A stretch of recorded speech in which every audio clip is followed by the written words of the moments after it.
Good evening. This is Akashvani, the news read by Shubhashati Bhattacharjee. In Jammu and Kashmir, voting for the first phase of assembly elections is underway at 24 constituencies in 7 districts today. 41.17% voter turnout was recorded till 1 p.m. The voting began at 7 in the morning amid tight security arrangements. In Jammu and Kashmir, 34 candidates have withdrawn their nominations. 415 candidates remain in the final fray for 40 assembly constituencies in Phase 3 of assembly elections in the state. Yesterday was the last day of the withdrawal of nomination for third and final phase of assembly elections. The polling will be held in the third phase of the J&K assembly elections on 1st October.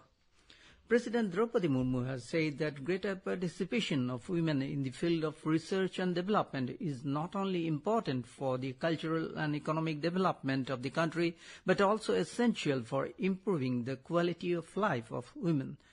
Mrs. Murmu was delivering the 18th convocation address at the Malviya National Institute of Technology, MNIT, Jaipur this afternoon. She said that if women are given equal opportunities, they can achieve greater excellence.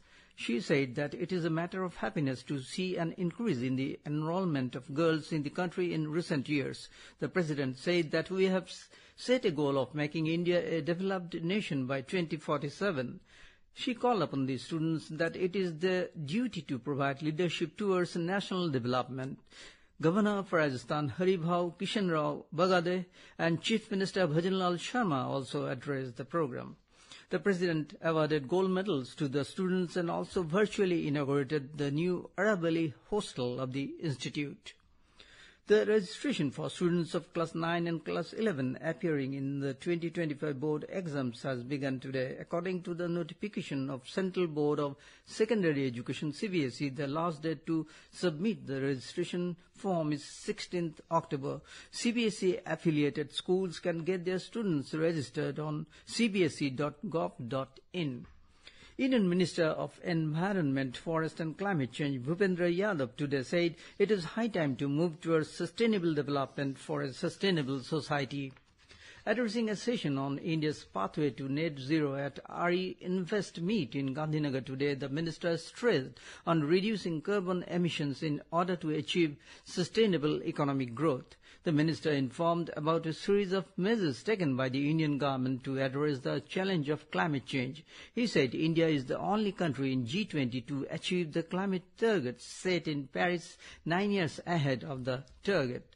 The minister also emphasized on promoting low-carbon technologies, strengthening renewable energy and green transportation, and rationalization of fossil fuels for future generations. A Delhi court today issued summons to former Railway Minister Lalu Prasad, his son and former Deputy Chief Minister of Bihar Tejashi Yadav, and others in the Land for Jobs money laundering case. Delhi's Rouse Avenue Court has also summoned his other son, Tej Pratap Yadav, in this case. Special Judge Vishal Gogne directed the accused to appear before the court on 7th October. The judge passed the order after taking cognizance of a supplementary charge sheet against the accused. The final report was filed before the court by the ED on 6th August. Prime Minister Narendra Modi will be on a visit to the United States from 21st to the 23rd of this month. He will take part in the 4th Quad Leaders Summit in Wilmington, Delaware on the 21st of September. Mr. Modi will address the Summit of the Future at the UN General Assembly in New York on the 23rd of this month. The theme of the summit is Multilateral Solutions for a Better Tomorrow. The External Affairs Ministry said the leaders at the summit will review the progress achieved by the Quad over the last 1 year. They will set the agenda for the year ahead to assist the countries of the Indo-Pacific region in meeting their development goals and aspirations. Following the request by the US to host this year's summit, India has agreed to host the next Quad summit in 2025. Indian Minister for Parliamentary Affairs Kiren Rijiju has said that the work of Amendment Bill 2024 has been brought for the welfare of Muslim community.